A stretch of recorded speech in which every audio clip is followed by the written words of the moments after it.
원총이 함께하기를 축복합니다. 오늘 주시는 말씀입니다. 사도행전 5장 12절에서 16절까지입니다.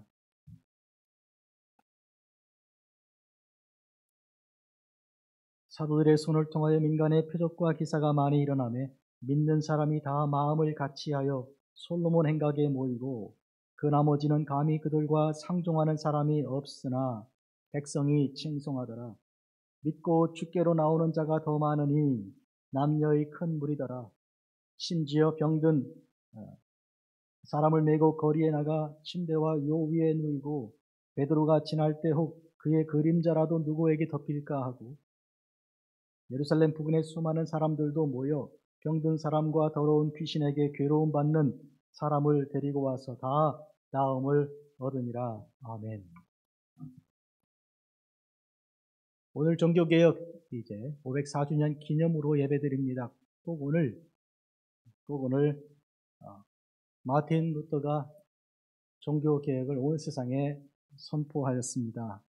오늘 하나님의 모든 교회가 다시 개혁이 되어야 하는 것이, 왜 그런가 하면 하나님은 교회를 세우셨고요. 그리고 계속하여 새롭게 하십니다. 하나님께서 세상을 창조하시고 그리고 계속하여 세상을 새롭게 하시는 것과 같은 이치입니다. 오늘 우리는 2021년 한 해 동안 강해한 본문인 사도행전 계속하여 5장 이제 12절에서 16절까지 말씀으로 설교합니다. 특별히 종교개혁을 이렇게 생각한 특별한 본문을 선택하지 않은 이유가 있습니다. 사실 성경 안에 어떤 본문을 선택하더라도 모두 다 하나님의 교회에 관한 설교, 그리고 그 교회가 주 안에서 새롭게 되는 말씀을 전할 수 있기 때문입니다. 구약의 모든 가르침은 예수 그리스도의 오심을 미리 이제 증거하는 것이요, 주께서 오셔서 하나님의 교회를 세우실 것을 증거하는 것이기 때문이죠. 구약에서 하나님께서 허락하신 노아의 방주와 그리고 성막과 성전 그리고 흩어진 유대인들이 회당에서 모여 예배하던 이런 모든 것들은 교회의 그림자입니다. 하나님의 교회가 결국 그 모든 그림자들을 완성시킬 때가 올 것인데, 신약 성경에서 사도행전 2장에서 오순절 성령이 임하여 120명이 모여 성령 받고 우리 주님의 죽으심과 부활을 선포하면서 교회가 시작되었습니다. 그와 같은 방식으로 교회가 선포되는 것은 창세기에서 이제 요한계시록에 이르는 모든 과정 후에 어떤 페이지를 열어도 어떤 말씀을 읽어도 결국 이에 부합할 것입니다. 그래서 오늘 우리는 사도행전을 따라 순서를 따라 말씀을 강해합니다. 1517년 마틴 루터가 비텐베르크 성당 정문에 95개 조항의 그런 반박문을 써서 붙였습니다. 누구를 반박한 것인가 하면 가톨릭 교회와 교황을 반박하였습니다. 그 반박의 중심 내용은 면죄부 판매의 부당하다는 것을 증거한 것입니다. 그 면죄부는 무엇인가요? 사람이 그 면죄부를 돈 주고 이렇게 사지요. 그러면 그 면죄부를 사서 사람들의 죄가 사함받는다는 것인데, 생각해 보십시오. 하나님께서 우리의 죄를 사하실 때 하나님의 아들 예수 그리스도의 십자가 보혈로 죄를 씻는 것 이외에 다른 무엇이 필요합니까?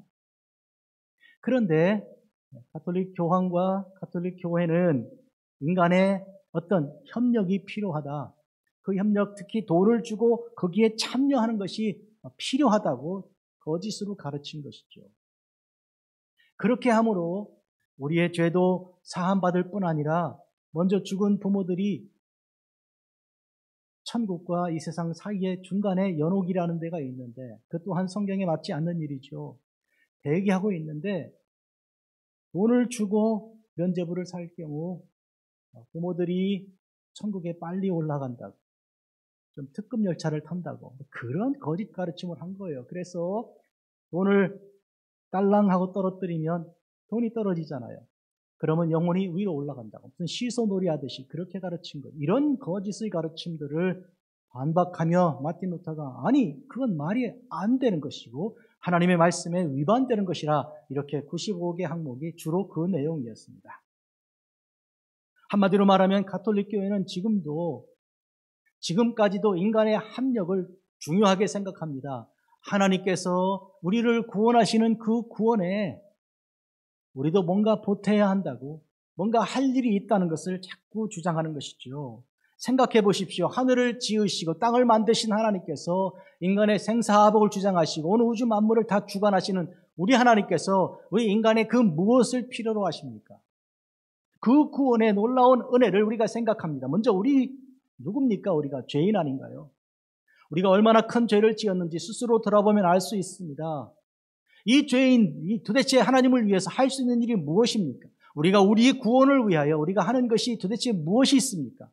로마서 5장에서는 우리가 아직 죄인 되었을 때 예수님께서 십자가의 죽으심으로 우리의 그 구속의 은혜를 감당하셨다고 기록하고 있습니다. 그때 주님께서 못 박히실 때 사람들은 손가락질하고 조롱하고 저주하지 않았습니까?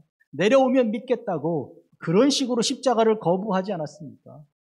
그런데도 불구하고 주님께서 그 모든 사람들의 죄를 용서하시고 그래서 그 모든 일을 다 이루었다라고 선포하신 거 아닙니까? 하나님의 모든 약속을 이루셨고 인간의 죄 사한 그 구속을 거기서 이루신 것이죠. 십자가 위에서.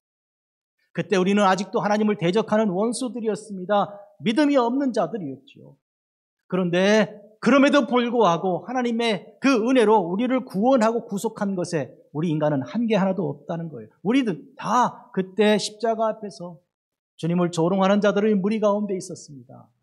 그래서 우리 찬송으로 거기 너 있었는가 그때 주가 십자가에 달릴 때 이 찬송을 부르며 우리의 연약함과 우리의 하나님에 대한 대적자로 섰던 그 부끄러움을 고백하는 거 아닙니까? 그런데 어째서 우리가 뭔가를 합력해야 한다고 가르치는 것인가요? 종교개혁자들이 가진 세 가지 중심 주제는요. 오직 믿음, 오직 말씀, 오직 은혜 이 세 가지예요. 라틴어로 한번 읽으면 솔라 피데, 오직 믿음. 두 번째로 오직 말씀, 솔라 스크립투라, 오직 스크립처, 성경 말씀. 세 번째로 솔라 그라티아, 하나님의 은혜로 이렇게 되어 있는 것인데요. 저는 오늘 이 세 가지가 다 다루지는 성경 말씀 오늘 설교하겠지만 특히 계속 강조하는 부분이 은혜 부분을 강조하려고 그럽니다.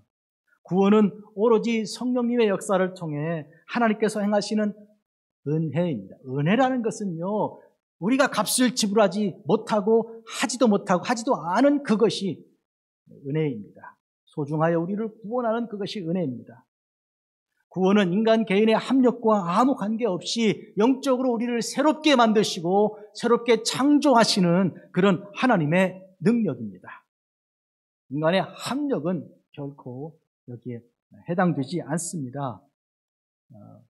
그런데 개신교 안에서도 칼빈주의, 즉 하나님이 전적으로 다 하신다라고 믿는 그 믿음에 상반하는 알미니안주의라는 것이 있어서요.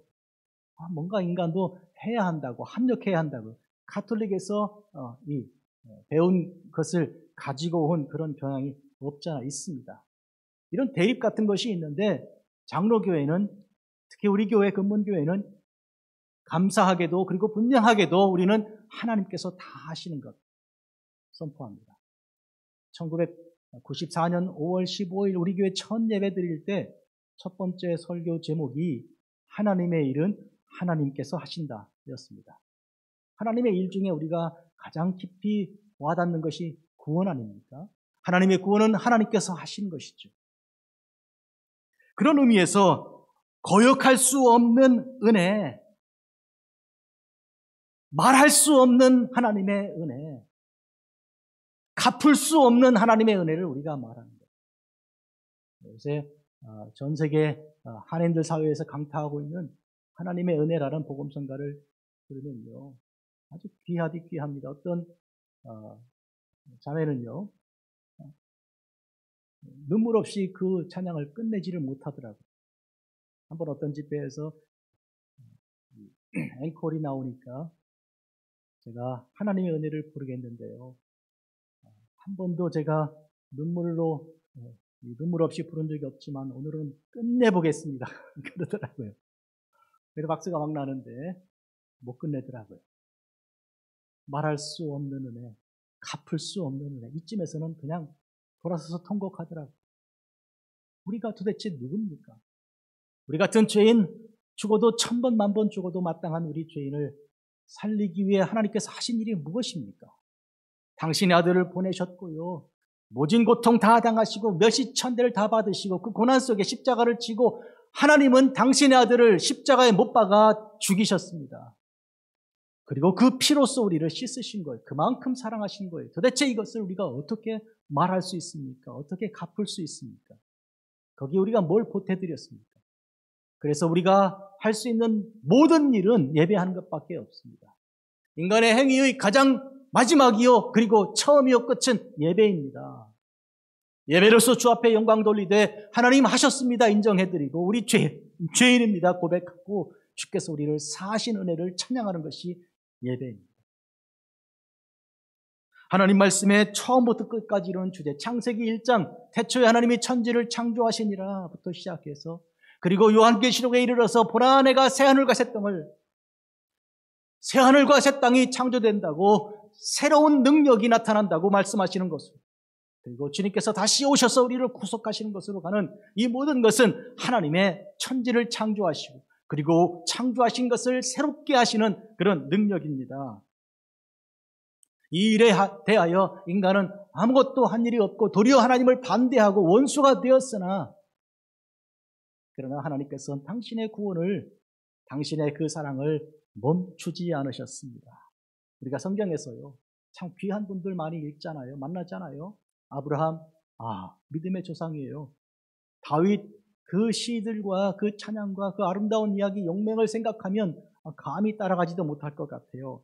예레미야 울면서 예루살렘의 구원과 회복을 위해 부르짖던 그리고 호세아, 고멜을 택하여 하나님의 명령을 통해 하나님의 그 선하심을, 하나님의 의의를 나타낸 하나님의 종. 그런데 하나님의 은혜 앞에 그 개인들은 사실은 눈 녹듯이 사라지고 마는 것을 알 수 있습니다. 성경은 그들의 약점들을 전혀 숨기지 않습니다. 그들의 인간이 드러나서는 안 되기 때문이죠.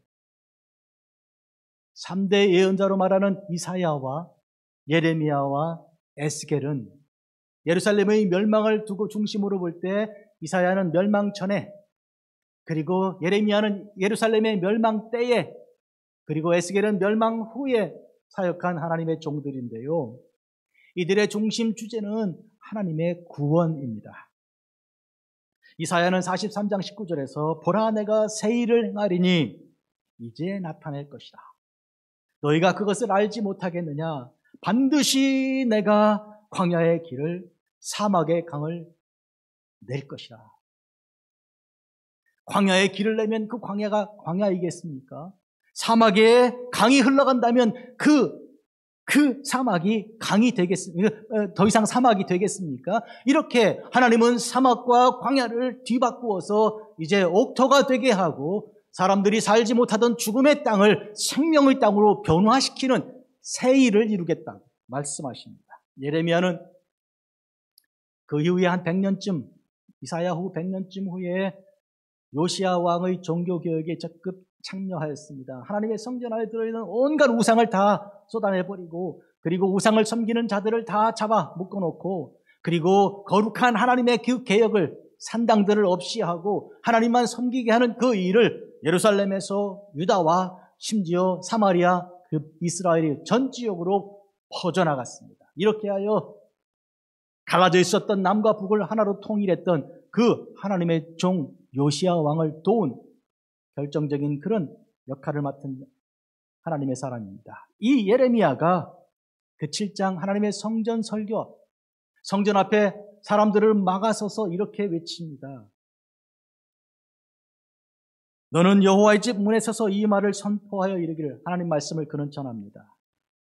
여호와께 예배하러 나오는 이 문으로 들어가는 유다 사람들아, 여호와의 말씀을 들으라.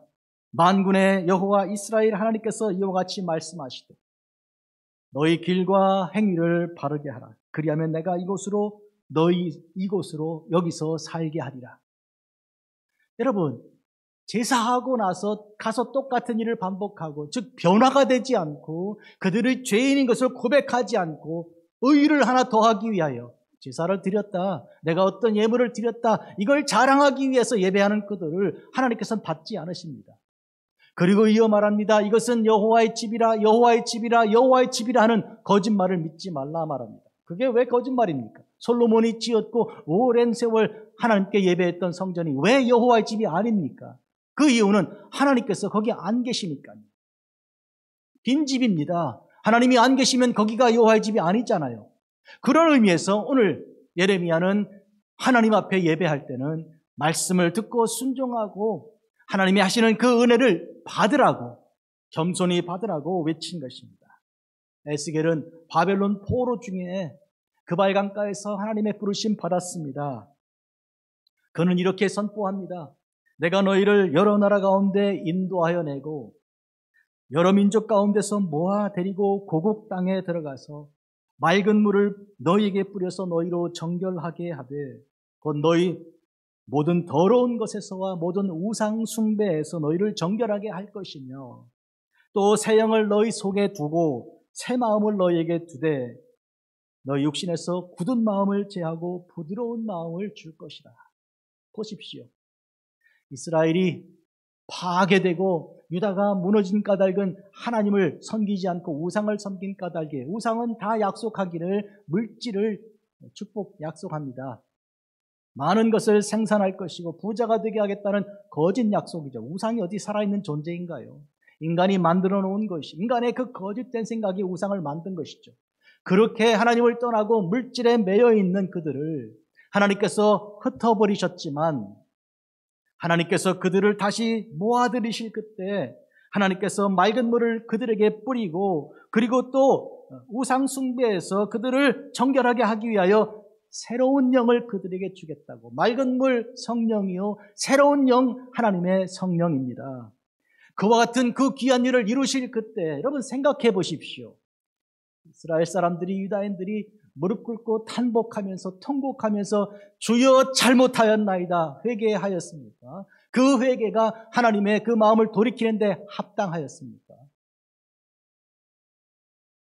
여러분, 회개보다 먼저 하나님의 은혜가 그들에게 임한 것입니다. 우리가 하나님께 뭔가를 보상으로 드리기 위해 드린 다음에 은혜를 받는 것이 아닙니다. 하나님께서 당신의 뜻과 당신의 긍휼하심과 우리를 구원하시는 그 구원의 그 열심, 무엇보다도 우리를 사랑하시는 그 사랑으로 인해 우리가 아직도 죄인 되어서 아직도 범죄하고 있고 통곡하고는 있으나 회개할 바를 알지 못하는 그때 우리에게 구원자를 보내신 것이죠. 예수님을 우리에게 보내신 것이죠. 우리는 준비되지 않았어요. 맞이하지 않았어요. 그때 주님께서 오셨을 때 이 땅은 고요한 밤이었어요.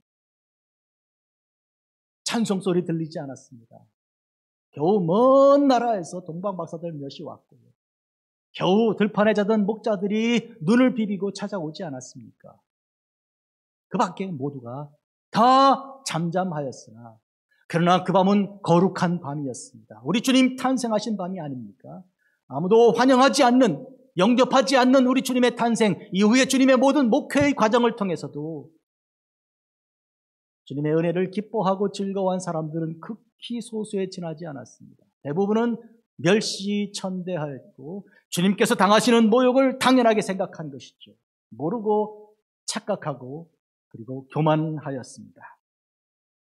사랑하는 성도 여러분, 우리가 예언자들을 통해 하나님의 종들을 통해 선포되는 것은 무엇인가 하면 하나님, 우리 세상을 지으신 하나님, 우리를 만드신 하나님께서 우리를 새롭게 하시는 것입니다. 그런데 우리는 아무것도 하나님께 보태드린 바 없으나 하나님의 구원의 강권하심으로 하나님의 사랑의 능력으로 우리를 그렇게 붙들고 역사하시는 것이니 우리는 붙들림 바 된 것이죠. 우리 손으로 주님을 잡은 게 아니고 우리가 주님을 선택한 것이 아니라 주님께서 우리를 선택하셨어요. 주님께서 우리를 붙들어 역사하신 것 돌아보십시오. 여러분이 이 자리에 나와 예배를 드리잖아요. 주님께 나와 어떤 헌신을 드리는데 이게 여러분의 의입니까? 여러분이 잘났습니까? 여러분이 뭔가 중요한 것이 들어있습니까? 아무것도 아니잖아요. 그런데 주님은 나를 붙들어 나도 모르는 사이에 내가 알 수 없는 어떤 힘의 인도함 받고 주님께 나온 거 아닙니까? 이러므로 주님께 내가 하나도 한 바 없는데 모든 것은 내가 발견하는 내가 한 일은 다 죄뿐인데, 그러나 주님의 능력으로 우리가 이렇게 구원받을 수 있는 은혜입니다.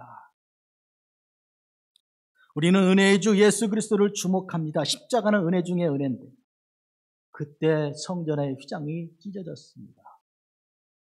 성소의 휘장이 한가운데 찢어지더라. 누가복음 23장 45절. 오늘 누가복음 사도행전을 기록한 그가 먼저 쓴 책이 누가복음인데 성소의 휘장이 한가운데가 찢어지더라. 여러분, 그때 무슨 일이 있었어요? 십자가에 주님이 죽으시는 그 순간이었어요. 성소의 휘장과 십자가의 예수님은 무슨 관계가 있습니까? 히브리서 10장 20절은 그 길은 우리를 위하여 휘장 가운데로 열어놓으신 새로운 살 길이요 휘장은 곧 그의 육체니라. 여러분, 하나님의 성전은 이렇게 구성되어 있습니다. 내부는 크게 둘로 나누는데요, 성도들이 앉아 예배할 수 있고 제사할 수 있는 곳이 있고요, 지성소 누구도 못 들어오고요, 대제사장이 1년에 한 번 속죄일에 들어와서 대신 제사하는 곳이죠. 그 구별이 커튼입니다. 이 휘장입니다. 위에서 아래까지 딱 막아 있는 거예요. 누구도 안에 들어올 수 없어요. 대제사장이 1년에 한 번 속죄일에 들어갈 그때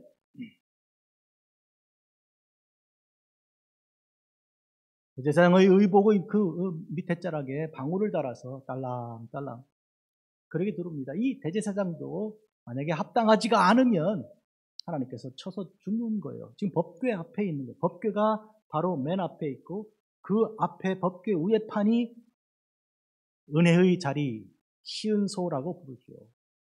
그 양쪽 위에 스랍 천사들이 이렇게 날개를 착 펼쳐대고 있는 그 자리가 하나님께서 하늘 보좌에 앉으시고 발을 내려뜨려 거기 발을 두시는 발등상이라고 하는 것이죠.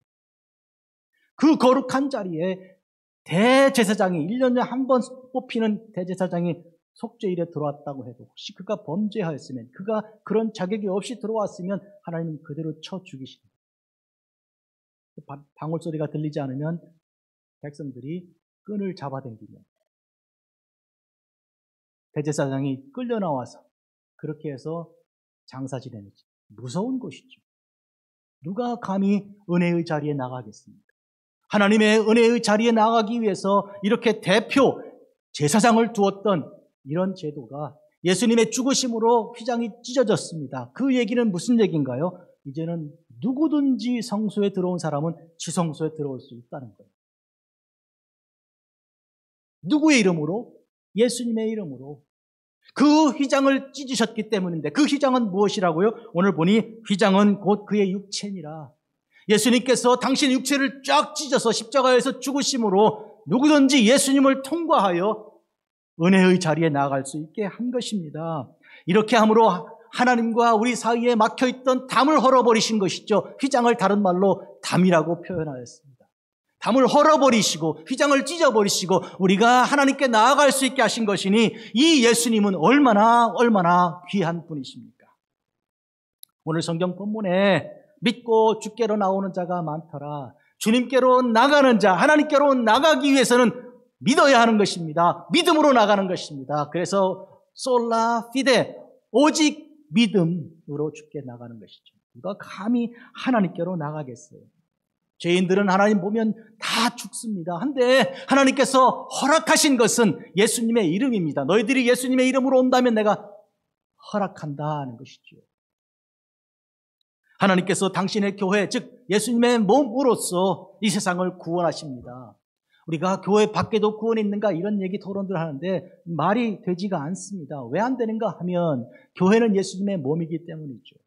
교회는 구원의 방주입니다. 구약 성경에 노아 때 방주 있는데 세상은 둘로 구분되는 것입니다. 공간이 방주의 바깥과 방주의 안과.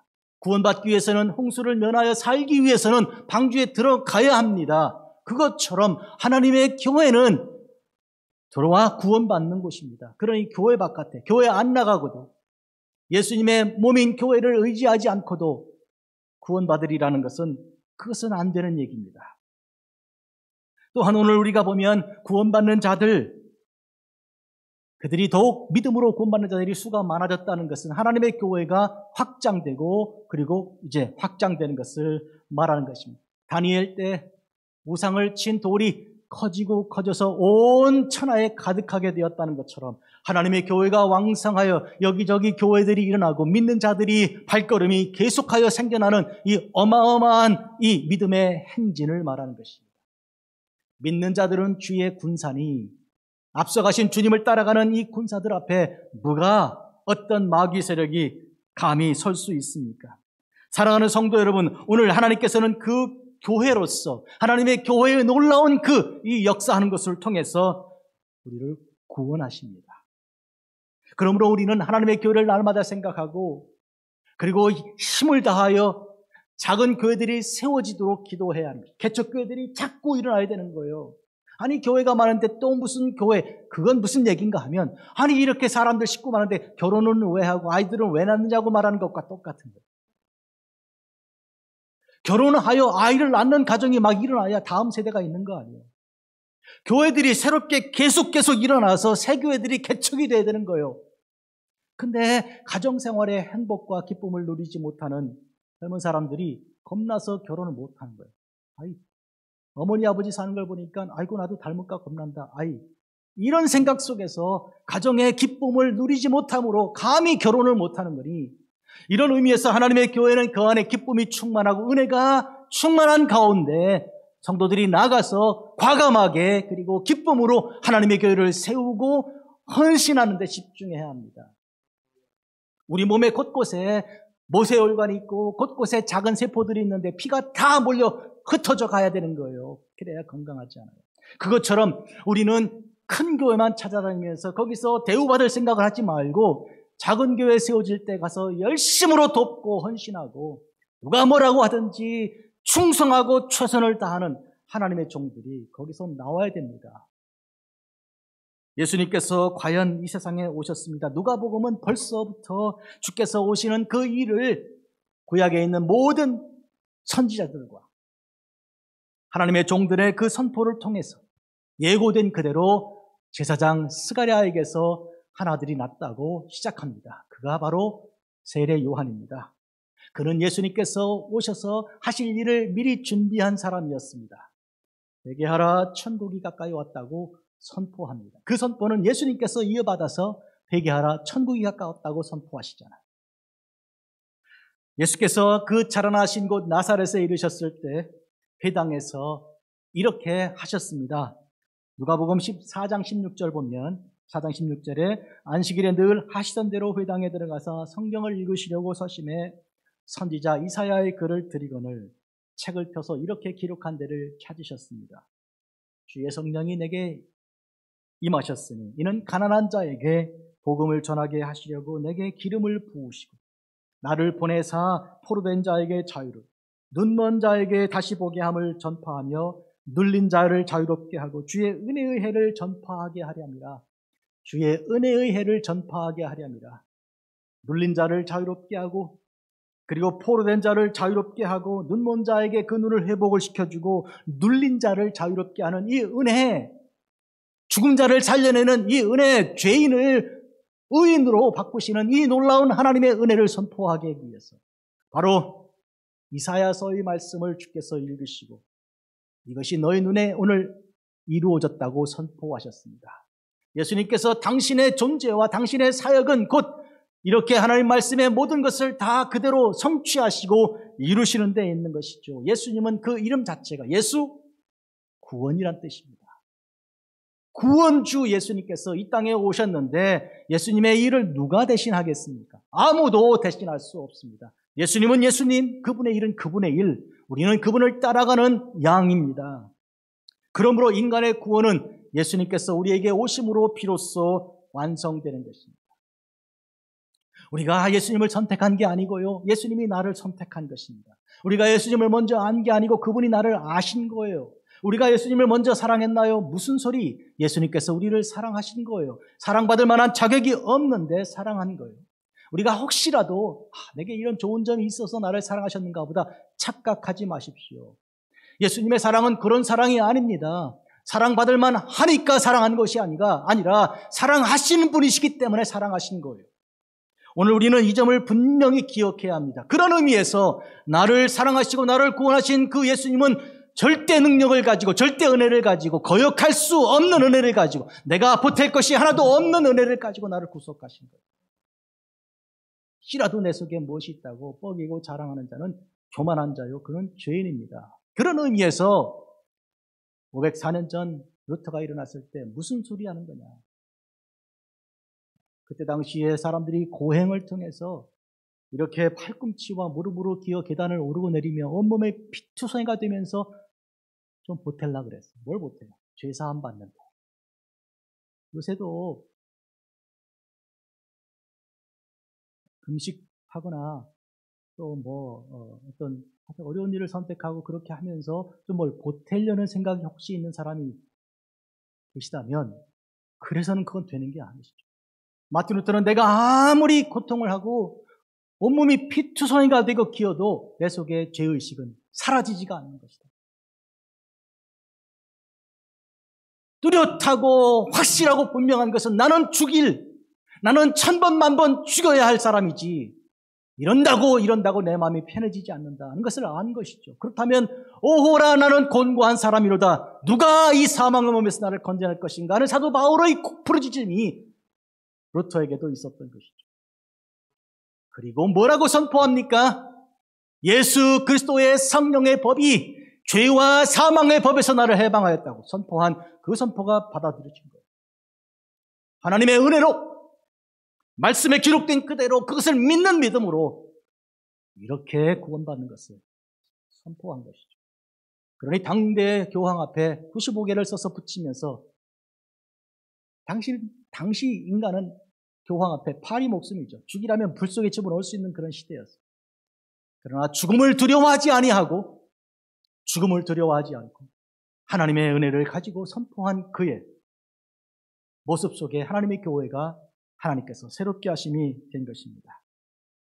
예수님께서 성전을 청결하게 하신 그 일을 사실 루터가 보고 배운 것입니다. 예수님의 사역의 초기에 요한복음 2장에 따르면 하나님의 성전을 청결케 하였습니다. 오늘 목회기도 할 때 읽은 본문이죠. 비둘기 파는 사람들에게 이르되 이것을 여기서 가져가라. 내 아버지 집으로 장사하는 집을 만들지 말라. 하나님의 집은 기도하는 집이지 장사하는 데가 아니다. 또한 주님께서는 하나님의 교회를 세우시고 축복하시며 이렇게 베드로에게 말씀하셨습니다. 내가 네게 이르노니 너는 베드로라. 내가 이 반석을 내 교회 위에 내 반석 위에 내 교회를 세우리니 음부의 권세가 이기지 못하리라. 베드로가 반석이란 뜻인데요. 여러분, 교회를 베드로 위에 세운다고 착각해서는 안 되는 것입니다. 이 베드로가 아닙니다. 그 베드로가 고백한 그 신앙 고백을 말한 거예요. 그런 의미에서 베드로는 주는 그리스도시요 살아계신 하나님의 아들이라는 고백을 했잖아요. 그 고백을 하나님께서 뭐라고 말합니까? 이것은 내 지식이 아니다. 하나님의 영이 너에게 말씀하신 것이다. 말씀하시고 내가 너 위에 그 베드로 위에 반석 위에 교회를 세운다. 음부의 권세가 흔들지 못한다고 권세가 이기지 못한다고 말씀하신 것이죠. 그런데 가톨릭 교회는 이것을 베드로가 제1대 교황으로 교회의 열쇠를 가진 이런 주인으로 이렇게 행세하는 것인데 옳지가 않습니다. 그건 바른 읽기가 성경 읽기가 아닌 것이죠. 바로 그 직후에 베드로가 어떻게 하였습니까? 주님께서 내가 십자가를 지고 죽으리라고 할 때 십자가 안 된다고 막지 않았습니까? 바로 그 베드로가 그때 주님께서 사탄아 물러가라. 너는 하나님의 일을 생각하지 않고 인간의 육신의 일을 생각한다고 말함으로써 베드로의 신앙 고백과 베드로 인간을 분명히 구별하신 것입니다. 여러분, 이런 의미에서 오늘 우리는 하나님께서 우리에게 역사하시는 것, 즉 다시 말하면 하나님은 당신의 교회를 세우시되 주는 그리스도시요 살아계신 하나님의 아들이라는 하나님께서 주신 그 말씀 위에 세우신 것입니다. 예수님 위에 교회가 선 것입니다. 또한 요한계시록 3장에 너는 일깨어 그 남은 바 죽게 된 것을 굳게 하라. 내 하나님 앞에 내 행위의 온전한 것을 찾지 못하였으니 그러므로 내가 어떻게 받았으며 어떻게 들었는지 생각하고 지켜 회개하라. 교회를 새롭게 하십니다. 하나님의 교회 이와 같이 반석위에 세우신 이 교회를 주님께서는 계속하여 그러므로 너는 그 남은 바 죽게 된 것을 굳게 하라. 내 하나님 앞에 내 행위에 온전한 것이 없지 않은가? 그러므로 내가 어떻게 받았으며 어떻게 들었는지 생각하고 그 은혜가 무엇인지를 생각하고 그리고 지켜 회개하라. 보십시오. 초대교회가 주님의 손에서 났으며 주께서 강하게 역사하고 계십니다. 오늘 이 본문은 아나니아와 삽비라 사건 직후 아닙니까? 하나님께서 거짓으로 하나님의 성령을 속인 그들을 멀리하시고 없이 하심으로 하나님의 교회를 새롭게 하신 결코 거짓이 들어올 수 없는 교회로 거룩한 교회로 분명히 새롭게 하신 직후해 주신 하나님 말씀입니다. 12절 사도들의 손을 통해 민간에 표적과 기사가 많이 나타났습니다. 믿는 사람들이 다 마음을 같이하여 솔로몬 행각에 모였습니다. 여러분, 표적과 기사들이 사도들의 손을 통해 일어났다 그랬어요. 병 낫는 것이 중심인데 우선은. 여러분, 그런데 이런 표적과 기사 일들은 하나님께서 허락해 주시는 것입니다. 저는 최근에 구약 성경을 이렇게 번역을 하면서 엘리사가 병들어 죽게 되었다는 부분을 방금 마쳤습니다. 엘리사 그는 누굽니까?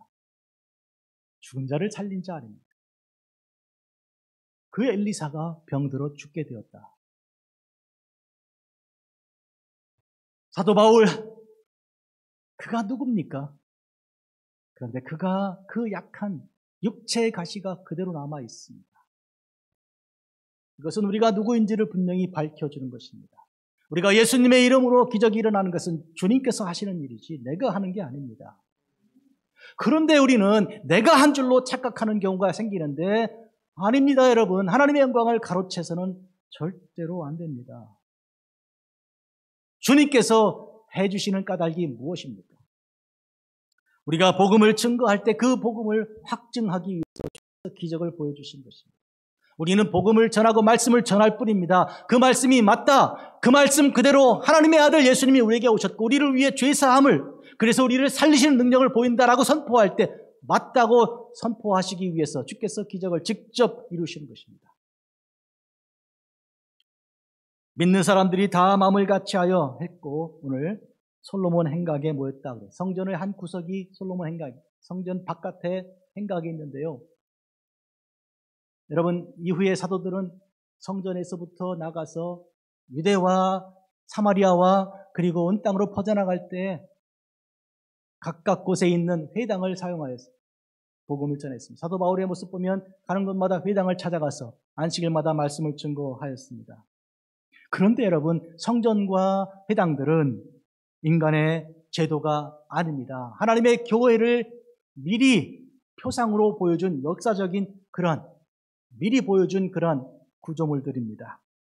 하나님의 교회로서의 교회는, 하나님의 예수님의 몸으로서의 교회는 그 모든 것들, 즉 노아의 방주와 그리고 성막과 성전과 회당들을 다 완성시키는 그런 하나님의 그런 은혜의 자리입니다. 504년 전에 교회가 개혁된 것처럼 하나님의 교회는 계속 개혁되어야 합니다. 우리 손으로 하는 것이 아니고 하나님의 손으로 그렇게 하실 것입니다. 교회를 세우신 하나님께서 친히 교회를 새롭게 하시는데 그런데 인간이 어떤 기득권을 더 가지기 위해서 편리를 유지하기 위해서 자기의 명예를 생각하고 자기 이름을 지키기 위해서 하나님의 개혁하시는 새롭게 하시는 것을 거역한다면 하나님께서 그를 치우실 것입니다. 그 나머지는 감히 그들과 상종하는 사람이 없으나 백성이 칭송하더라 13절입니다. 감히 그들과 상종하는 사람이 없다. 오늘 이 말씀은 보면 바로 아나니아와 삽비라 바로 전에 유대인들의 지도자들이 제사장들과 장로들과 서기관들과 이런 사내들인 권위를 가진 자들이 교회를 억압하고 심지어 감옥에까지 가두었던 그들 아닙니까? 그리고 뭐라고 말합니까? 예수님의 이름으로 다시는 전하지 말라 하고 경고하지 않았습니까? 그런데 지금 본문 보니까 사람들은 감히 이제는 교회 앞에 나올 수가 없다. 그 두려운 그 능력을 그들은 이제 보고 있는 것입니다. 백성들이 칭송하고 하나님의 능력이 나타나고 있기 때문입니다. 세상에 있는 권력도 그들에게 없고요. 어떤 군대의 계급장 같은 것도 없는 교회인데 그런 하나님의 종들인데 어찌 이런 권위가 나타났습니까? 하나님 말씀의 믿음의 능력입니다. 박해하던 자들이 감히 나타나지 못합니다. 믿는 자들이 자꾸자꾸 생겨나는 것입니다. 40여 년 동안 장애인으로 살며 한 번도 일어난 적이 없는 자가 일어나서 하나님을 찬양한 것이 하나의 증거입니다. 교회의 권위는 무엇입니까? 이 세상에서 교회는 무엇입니까? 많은 사람들이 교회를 우습게 생각해요. 교회가 무슨 세금을 받는 세무서도 아니고, 교회가 무슨 경찰서도 아니고, 도대체 교회가 학생들한테 이렇게 학위를 주고 성적을 매기는 학교도 아니고, 이제 어떤 것이냐? 웃긴다, 우습다 이렇게 생각할지 모르겠어요. 그러나 하나님의 교회는 우리를 구원하는 하나님의 능력입니다. 그러면 왜 좀 멋있게 힘있게 이 세상의 권력을 다 사용해서 교회를 좀 세워주지 않고 이렇게 가장 약한 모습으로, 비웃음 당하는 모습으로 하나님께서 교회를 세우셨을까? 그거 왜 그럴까요? 본래 예수님이 그렇게 이 땅에 오신 것이기 때문에 그렇습니다. 주님께서 오셨을 때 사람들은 그를 조금도 귀하게 여기지 않았어요. 우습게 생각하고 죄인들의 친구라고, 병자들과 세리들과 창기들과 함께 먹는 자라고 비웃음 당하는 가운데 주님께서 그 구원 사역을 감당하셨어요. 교회가 구원의 방주라면 마땅히 주님과 닮아야 할 것입니다. 주님을 생각나게 해야 할 것입니다. 그러므로 교회가 찬란하고 권위를 가지고 정치인들이 또 이런 기업인들이 많다고 자랑할 것이 아니고, 교회는 예수님을 말해야 하고 예수님 이외에 어떤 것도 내려놓는 것이 교회입니다. 핍박을 당하고 1000번, 10,000번 넘어져도 다시 일어나는 것이 교회죠. 세상 권력을 가지고 자랑하는 것이 교회가 아닙니다. 시편 46편 하나님의 도성이라는 주제를 가진 시에서 하나님이 그 성중에 계심에 성이 흔들리지 아니할 것이라. 새벽에 하나님이 도우시리로다 이렇게 기록하였습니다. 하나님이 그 성중에 계심에, 하나님의 교회는 하나님이 계신 곳이에요. 권위와 그 능력은 하나님께서 역사하시는 것입니다. 새벽에 하나님이 도우시리로다. 새벽은 언제입니까? 하루가 시작하는 동이 뜨는 때 아닙니까? 새벽에 매일매일 하나님께서 창조하시는 경을 생각하지 않습니까? 해가 뜰 때 우리는 무슨 생각합니까? 빛이 있으라 하신 창세기 1장 3절이 생각나지 않습니까? 하나님이 이르시되 빛이 있으라 하시니 빛이 있었고, 소름이 끼치고 어마어마한 말씀 아닙니까? 빛이 있으라. 그러므로 매일 새벽 일어나 새벽 예배를 드리며 우리가 하나님의 창조를 생각하는 것이 하나님의 은혜입니다. 만약에 빛이 있으라 하셨으면 우리는 지금 어둠 속에 무덤에 들어가 있을 거 아닙니까? 내게 빛을 주시고 그 빛을 참여하게 일깨워 주신 분이 주님 아니신가요? 언제 어디서나 그렇습니다. 그런데 특히 저는 매일 새벽에 어둠을 갈라내시고 빛과 어둠을 구별하시는, 그리고 빛을 땅에 주신 하나님의 은혜를 생각합니다. 새 창조를 묵상하며 나를 오늘 새롭게 하시는 주님, 어제 내가 아니고 오늘은 나는 새로운 나다. 예수님 안에 나는 새로운 존재다. 누구든지 그리스도 안에 있으면 새로운 피조물이니 보라 이전 것은 지나가 보라 새 것이 되었다고 선포하는 그 선포를 가슴 뜨겁게 느끼는 것입니다. 14절 믿고 죽게 나오는 자가 더 많으니 남녀의 큰 무리라 했습니다. 주님께로 나가는 자들이 많아졌습니다. 도대체 누가 주님께 나갑니까? 죄인이 하나님 앞에 어떻게 나갑니까? 오늘 하나님의 무리를, 하나님의 교회를 보십시오. 믿고 죽게로 나오는 사람들이 온 세계 곳곳으로 퍼져나가고 있습니다. 제가 아프리카 루안다에 갔을 때, 루안다 그 황토 빨간 대지에 메마른 땅에 사람들이 주일날 최고로 좋은 옷을, 집안에서 최고 좋은 옷을 입고 머리 잘 다듬고 어머니와 아버지와 아이들이 손잡고 성경책 빨갛게 칠한 그거를 품고 교회를 가는데요, 들판을 덮고 가는 거예요. 아프리카의 들판이 교회 가는 사람들로 덮여 있어요. 교회가 예배드리니까 3시간, 4시간 돼도 끝나지가 않아요. 무슨 찬양을 저렇게 끝도 없이 하는지. 도대체 제가 어떤 교회 설교하러 갔는데요, 1시간 늦게 갔어요. 이제 다 끝났겠네. 그랬더니 아직도 준비 찬송 부르고 있는 거예요. 사랑하는 성도 여러분, 지금 미국이 그렇다고 세상이 다 그런 게 아닙니다. 이 미국에 세속주의가 생겨서 물질을 숭배하고 우상을 섬기니까 이렇게 되는 거예요. 그러나 하나님의 교회는 흥왕하고 있습니다. 번성하고 있습니다. 환난과 핍박 중에도 성도들이 신앙을 지키고 있습니다. 사랑하는 성도 여러분, 우리는 목자 되신 주님을 따라가는 양입니다. 보십시오. 온 세상에 우리는 하나님의 교회가 어떻게 부흥하는지를 보아야 합니다. 목자 되신 주님 따라가는 이 양떼를 보아야 합니다. 여호와는 나의 목자이시니 내가 부족함이 없으리로다. 이런 고백을 하는 아름답고 귀한 그 영혼들을, 그 울림을, 그 찬양을 우리가 오늘 들어야 합니다. 심지어 병든 사람을 데리고 거리에 나가 침대와 요에 누이고 베드로가 지나갈 때 혹 그의 그림자라도 누구에게 덮일까 15절인데요. 표적과 이적이 나타나는데 마가복음 16장에 5가지 이적이 나타날 것이다. 그렇게 내 이름으로 일어날 것을 말씀하지 않았습니까? 귀신을 쫓아내고 그리고 새 방언을 말하고 또 뱀을 집으며 또 무슨 독을 마실지라도 해를 받지 않고 병든 사람에게 손을 얹은 즉 나으리라 그렇게 말씀하셨는데요. 이런 기적이 일어나고 있습니다. 그런데 베드로가 지나갈 때 그림자라도 누구에게 덮일까 그런 생각할 정도였습니까? 사람들을 침상에 누운 채로 요에 누운 채로 데려다 놓고 베드로가 지나가면 그림자가 쓱 지나가 그림자라도 걸리면 좋겠다 이런 간절함이 있었습니다. 여기서 우리는 혹시라도 베드로가 위대해서 그런가, 베드로가 훌륭하니까 그의 그림자 이렇게 여러분 생각할까 싶어서 분명히 말씀드립니다. 마가복음 16장 20절 제자들이 나가 두루 전파할세 주께서 함께 역사하사 그 따르는 표적으로 말씀을 확실히 증언하시니라. 표적은 주님께서 이루시는 거예요. 병이 낫다면 주님이 치료하시는 것이지 베드로가 아닙니다, 여러분. 베드로가 아닌데 그런데 어째서 베드로의 그림자까지 이렇게 지금 기대하고 있습니까? 그거 왜 그렇습니까? 이것은 그런 뜻입니다. 베드로가 예수님을 증거하는 사람입니다. 베드로가 하나님의 성령에 붙들림 받아서 예수님의 이름을 선포하는 사람이니까. 저는 오늘까지 살아오면서 저를 사랑하고 위하여 기도해주고 후원하고 한 그 눈물의 수많은 성도들을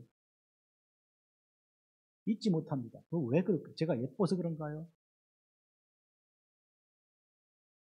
아니죠. 왜요? 제가 예수님을 말하는 사람입니다.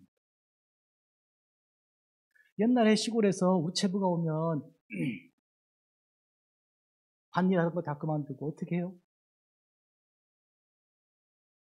우체부에게 그냥 밥도 먹이고요, 수박도 잘라 먹이고 그러잖아요. 그 왜요? 우체부가 뭐가 이뻐서? 편지를 가지고 오잖아요. 하나님의 종들이 뭐가 이뻐서 그렇게 사랑하고 그렇게 추종하고 좋아합니까? 존경합니까? 예수님을 말합니다. 내가 사랑하는 예수님, 꿈에도 잊지 못하는 예수님에 대해서 말씀해 주니까 내가 그 말을 듣고 싶어서 우체부에게 편지를 받는 것은 지금 군대 가 있는 아들 얘기, 먼 나라에 가서 뜨거운 볕에서 일하고 있는 아들의 편지를 읽고 싶어서 그걸 갖다 주는 우체부가 이쁜 거예요. 그렇잖아요. 우리가 예수님 때문에 베드로가 귀하게 지금 보이는 거예요. 그걸 베드로가 모를까요? 혹시 이건 나 때문에 그럴 거 아닙니까? 옛날에 이 불교 문화가 있었던 때 얘기죠. 부처를 싣고 가는 당나귀가 이렇게 사람들이 엎드려 막 절하니까. 야, 이거 봐라. 이 사람들이 나한테 절한다고. 당나귀가 막 이렇게 일어났다는 거 아니에요. 그랬더니 주인이 당나귀를 팍 치면서 아버지 마라. 너한테 절하는 거 아니야. 여러분, 우리는 기억해야 합니다. 베드로를 사람들이 경배하는 게 아니죠. 그리고 베드로도 그걸 모르는 게 아니에요. 베드로는 자기 자신이 얼마나 큰 죄인인지를 아는 사람이에요. 그래서 마지막 십자가에 못 박혀 죽을 때 전통에 따르면 나를 거꾸로 십자가에 못 박으라고. 내가 주님과 똑같은 방식으로 그런 자격이 없다고 그렇게 거꾸로 못 박혀 죽었다는 거 아니에요. 그런 베드로니 오늘 본문에서 우리는 오해하지 말아야 합니다. 그리고 혹시 이걸 통해서 누구라도 주의 이름으로 나타나는 기적에 대해서 이것은 내가 받을 영광이라고 착각하지 말아야 합니다. 착각 안 됩니다.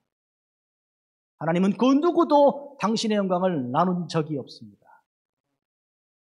모세가 하나님의 영광을 드러낼 자리에 자기 감정을 냈다가 어떻게 되었습니까? 가나안 땅에 못 가지 않았어요. 제껴버리신 거잖아요. 주여 내가 저 땅을 보고 있는데 건너갈 수만 있으면 좋겠습니다. 그랬더니 뭐라 그래요? 하나님께서 너 다시 두 번 나한테 그런 기도하지 마라. 그만해라. 이것은 우리에게 뭘 가르쳐 줍니까? 하나님의 영광은 우리가 전혀 취할 수 없습니다. 하나님이 하신 일이니 하나님의 영광 받으셔야 되는 것이죠. 나 같은 죄인 살리신 그 은혜 놀랍다고 고백하는 우리 인생 베드로가 지금 오늘 그렇습니다. 하나님의 종들이 다 그와 같습니다, 여러분. 그렇게 돼야 합니다. 오늘 우리는 예수님이 좋으면 하나님 말씀을 전하는 자가 좋고, 예수님이 좋으면 예수님께서 보신 공중의 새도 볼 때 기쁜 거예요. 그래, 예수님이 저 새를 보셨어. 그리고 창고도 없는데 하나님 먹여 살린다고 하신 거 아니야 하고 새를 좋아하게 되고요.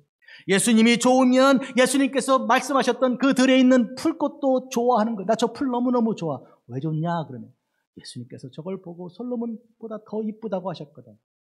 나는 아이들이 너무너무 사랑스러워. 왜 아이들이 좋냐? 시끄럽고 뭐 그러는데도 예수님께서 아이들을 품에 안으시면서 천국에 가려면 어린아이처럼 되라고 말씀하셨거든. 그러니까 나는 아이들이 너무너무 좋아. 모든 것이 다 예수님 때문에 좋아집니다. 이것이 인생의 살맛 나는 인생이요. 이게 은혜의 삶입니다, 여러분. 어떻게 생각하십니까?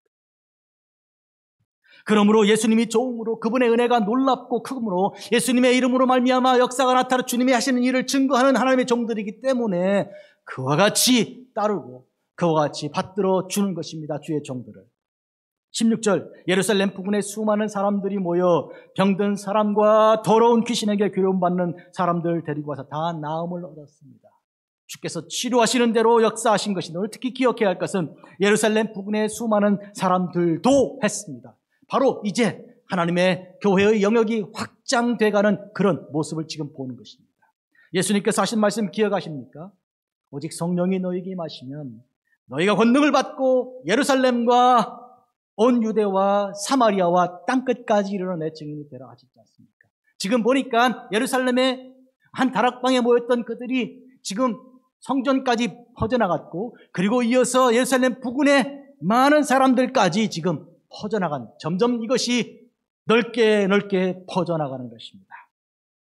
사랑하는 성도 여러분, 하나님의 교회는 하나님의 은혜의 터전이고요, 하나님의 은혜는 거역할 수가 없습니다. 어떻게 누가 거역하겠습니까? 인간의 권위를 가지고 하나님의 교회를 억압하고 북한에, 중국에, 그리고 아프리카 여러 나라들의 이슬람 지역들의 교회를 핍박하는 자들의 핍박이 감히 하나님 앞에 어떻게 서겠습니까? 안 되는 것입니다. 이미 이 게임은 끝난 것입니다. 승부는 결정된 것입니다. 하나님의 승리입니다. 믿으십니까? 이런 점에서 오늘 우리는 두렵고 떨리는 마음으로, 그러나 담대한 확신을 가지고 하나님께 나아가는 것입니다. 하나님의 은혜 앞에 나아가는 것입니다. 우리가 감히 죽을 수밖에 없는 우리가 하나님 은혜 앞에 나가는 것은 예수님의 이름으로, 예수님께서 우리를 초청하셨기 때문에, 하나님께서 우리를 사랑하사 예수님 보내셨다는 하나님 말씀 때문에 그 담대함을 얻고 나가는 것입니다. 인간의 성취는 도대체 무엇입니까? 많은 교회가 성도들이 많고 건물 우람하게 짓는다고, 특히 가톨릭 교회들이 짓는 건물에 대해서 제가 로마를 베드로 성당 가기 전에 이 뉴욕에 갔다가 어떤 성당 앞에 서서 입을 못 다물어요. 그렇지, 이런 성당이 어디? 제가 이름 잘 모르는 성당인데 그래요. 성 베드로 성당 갔더니요, 저희 아내하고 가다가 우리가 헤어졌다는 거 아니에요. 찾느라고 시간 많이 보냈어요. 어디 갔는지. 그렇게 큰 데를 본 적이 없어요. 그렇다고 하나님의 은혜가 거기가 더 큰가요? 그렇지 않습니다. 하나님의 은혜는 예수님 같은 데서 나는 거예요. 예수님 같이 낮고 천하여 멸시와 천대를 당하나 끝까지 사랑을 포기하지 않고 원수들이 둘러쌌으나 그들을 사랑한다고 말한 예수님, 그들을 용서한다고 하신 그 예수님의 그 아름다움 속에 있는 것이지 무슨 인간의 지은 그런 거대한 속에 있는 것입니다. 텅텅 비어가는 이 미국의 교회들, 유럽의 교회들을 보십시오. 그건 아무것도 아닙니다, 여러분. 인간의 성취는 아무것도 아니요, 하나님의 성취만 위대한 것입니다. 하나님의 성취는 구원입니다. 504년 전에 하나님께서 하나님의 교회를 새롭게 하신 것처럼 하나님의 교회는 계속하여 새로워져야 합니다. 하나님의 크신 은혜에 따라 그 은혜 앞에 우리가 나가는 것입니다. 성도 여러분, 우리가 주님께 달려나가는 거예요. 그러므로 우리는 긍휼하심을 받고 때를 따라 돕는 은혜를 얻기 위하여 은혜의 보좌 앞에 담대히 나갈 것입니다. 여러분, 우리가 열심히 담대히 나가는 것, 교회로 가자, 하나님께로 가자, 이 담대함이 어디서 났습니까? 말씀드린 것처럼 지성소, 성소를 구분한 그 성막이 찢어졌기 때문입니다. 그 휘장이 찢어졌기 때문이죠. 그리고 그것을 초청하신 주님이 계시기 때문입니다. 은혜의 보좌에 담대히 나갈 것이니라. 히브리서 10장 21절 잘 들어보십시오. 22절은 또 하나님의 집 다스리는 큰 제사장이 계시매 우리가 마음의 뿌림을 받아 악한 양심에서 벗어나고 몸은 맑은 물로 씻음 받았으니 곧 참마음과 온전한 믿음으로 하나님께 나아가자. 때때로 우리가 우리 속에 있는 죄를 생각하고요, 그 죄 속에 있는 자신을 보면 부끄러워서 아이고 이번 주는 교회 가지 마야지, 주일 좀 빼먹는다, 자책감이 드는 거예요. 아휴 이건 뭐. 그런데 그 담대함, 내가 주님께로 나가는 담대함은 무엇입니까? 바로 큰 제사장 예수 그리스도께서 마음에 뿌린 뭘 뿌려요? 피를 뿌려주셨고요, 그 거짓 양심에서 벗어나게 하시고 맑은 물로 뿌려 씻어주셨기 때문에 나가는 거예요. 자격이 있어서 가는 게 아니라 그 말이에요. 도대체 누가 자격이 있습니까? 설교하는 자가 설교 자격이 있습니까? 예배하는 자가 예배의 자격이 있습니까? 하나님의 은혜로 예수님의 피공로 의지하고 나온 것이죠. 고난 중에 욥은 하나님께서 보내시는 예수 그리스도를 이렇게 기다렸습니다. 내가 알기에는 나의 대속자가 살아계시니 마침내 그가 땅 위에 서실 것이라. 내 가죽이 벗김을 당한 뒤에도 내가 육체 밖에서 하나님을 보리라. 나의 대속자가 살아계신, 나의 모든 죄에 의하여 내가 그 죄값을 당하여 죽을지라도 그분은 나를 찾아오실 것을 내가 믿는, 하나님 말씀에 그렇게 기록되어 있으니까 나를 찾아오고 나를 구속하시는데 내가 죽은 다음에라도, 여러분 죽은 지 나흘 만에 찾아오신 나사로를 찾아오신 예수님 생각해 보십시오. 무덤 속에 들어간 다음이라도 주께서 나를 부르시면 내가 나가리라, 그 말이에요. 나사로야 나오라 하면 나사로가 나가는 거 아니에요. 그런 의미에 욥이 그런 고백을 한 것입니다. 내가 가죽이 벗김을 당한다, 다 썩어서 가죽이 벗겨져도 내가 육체 밖에서 죽음 가운데서 하나님을 보리라. 부활 소망입니다, 여러분. 이 소망의 말을 한 직후에 그는 이렇게 말했습니다. 내가 그를 보리니 내 눈으로 그를 보기를 낯선 사람처럼 하지 않을 것이라. 내 마음이 초조하고 마치 휴가 나와 집에 온다는 아들을 만나는 어머니처럼 발을 동동 구르는 거야. 언제 오는 거야? 이 버스에 오는 거야? 저 다음 버스 오는 거야? 어떻게 되는 거야? 춥다고, 춥기는 뭘 추워? 아무것도 안 추워. 난 속에 불풀 타고 있다. 이렇게 기다리는 초조함이 있는 것처럼 욥에게 그 초조함이 있습니다. 다시 읽어드릴게요. 내가 그를 보리니 내 눈으로 그를 보기를 낯선 사람처럼 하지 않을 것이다. 내 마음이 초조하구나. 세상은 우리를 비웃을 것입니다. 도대체 당신이 뭔데 예수님을 기다리냐? 하나님의 아들이 이 추한 땅에 왜 온다고 생각하냐? 설령 이 땅에 임하신다고 해도 당신과 무슨 상관이 있는가? 내가 당신의 죄를 다 알고 있는데 당신이 무슨 자격으로 그분을 기다리는가? 이 다 마귀가 하는 얘기들이에요. 그래서 사람들은 우리가 주님을 기다린다고 그러면 저 사람 교만하거나 미련하거나 자기 주제를 모른다는 거죠. 아니면 정신이 온전하지 않고, 아니면 세계 다거나 이렇게 생각할 거예요. 사도 바울이 그럽니다. 그래 나는 미쳐도 주를 위해 미쳤다. 사랑하는 성도 여러분, 우리가 주님을 기다리는 것은, 이런 죄인된 우리가 감히 하나님의 아들을 기다린다는 것은 이게 말이 안 되는 것처럼 보이고, 이것은 어리석은 것처럼 보이고 교만한 것처럼 보이며 정신 착각인 것처럼 장난처럼 보이지만 이거는 사실입니다. 말씀에 근거한, 말씀이 그렇게 하셨어요. 내가 속히 오리라 하셨으므로 기다리는 거예요. 하나님이 세상을 이처럼 사랑하사 독생자를 주셨어요. 이는 그를 믿는 자마다 멸망하지 않고 영생을 얻게 하려 하심이라. 예수님이 나를 사랑하십니다. 그러므로 종교개혁의 중요한 것, 오직 말씀, 오직 믿음이 있는데 오늘 우리는 그 말씀에 근거해요. 오늘 요한복음 3장 16절 말씀에 근거. 그래서 우리는 주님을 기다리는, 오시는 주님을 기다리는, 나를 사랑하시는 주님을 기다리는 거예요. 또 이런 말씀이 있습니다. 우리가 기억해야 할 말씀이 시편 143편 5, 6절. 여러분 사랑하시는 말씀이라고 생각해요. 내가 옛날을 기억하고 주의 모든 행하신 것을 읊조리며 주의 손이 행하는 일을 생각하고 주를 향하여 손을 펴고 내 영혼이 마른 땅같이 주를 사모하는. 쩍쩍 갈라진 마른 땅이 뭘 기다려요? 비가 오기를 기다리죠. 찢어진 가슴같이 이 갈급함으로 마른 땅같이 내 영혼이 주를 사모하는 이런 간절함을 우리에게 허락하신 거예요. 이 간절함을 주님이 주신 거예요. 이거는 내가 교만하거나 미련하거나 정신이 없어서 그런 게 아니고 주님께서 주신 그 소망입니다. 은혜로 주신 거예요. 하나님의 은혜에는 하나님의 이름에 그 은혜가 새겨져 있습니다. 하나님의 은혜는 하나님의 의가 바로 당신의 그 이름 안에 있는 거예요. 우리 속에 무엇이 있기 때문에 우리에게 은혜를 주시는 게 아니에요. 예쁘니까, 공부 잘하니까, 말 잘 들으니까가 아니라 아무것도 아니지만 그럼에도 불구하고 하나님 때문에, 당신 때문에, 당신의 의로 인하여 우리를 구속하시고 우리가 그것을 믿어야 합니다. 모세를 통해 이스라엘에게 주신 하나님 말씀 들어보십시오. 출애굽기 33장.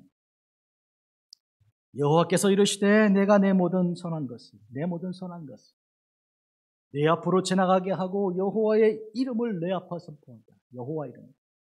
나는 은혜 베풀 자에게 은혜를 베풀고 공의를 여길 자에게 공의를 베푸느니라.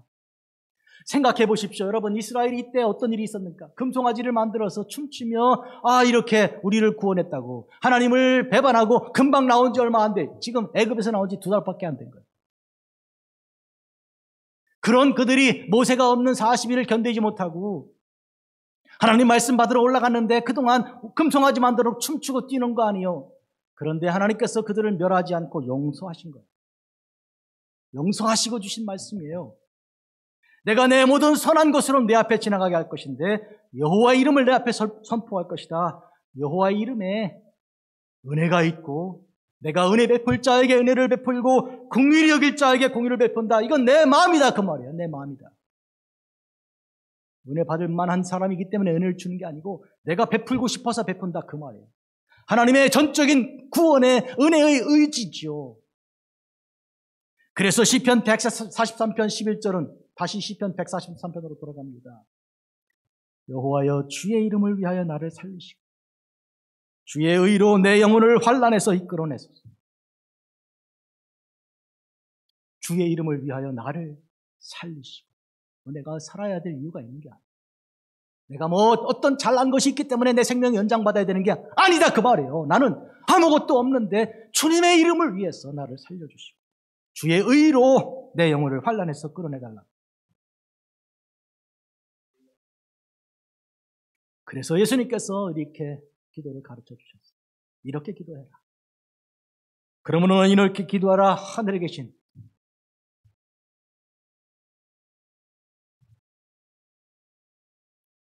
우리 아버지,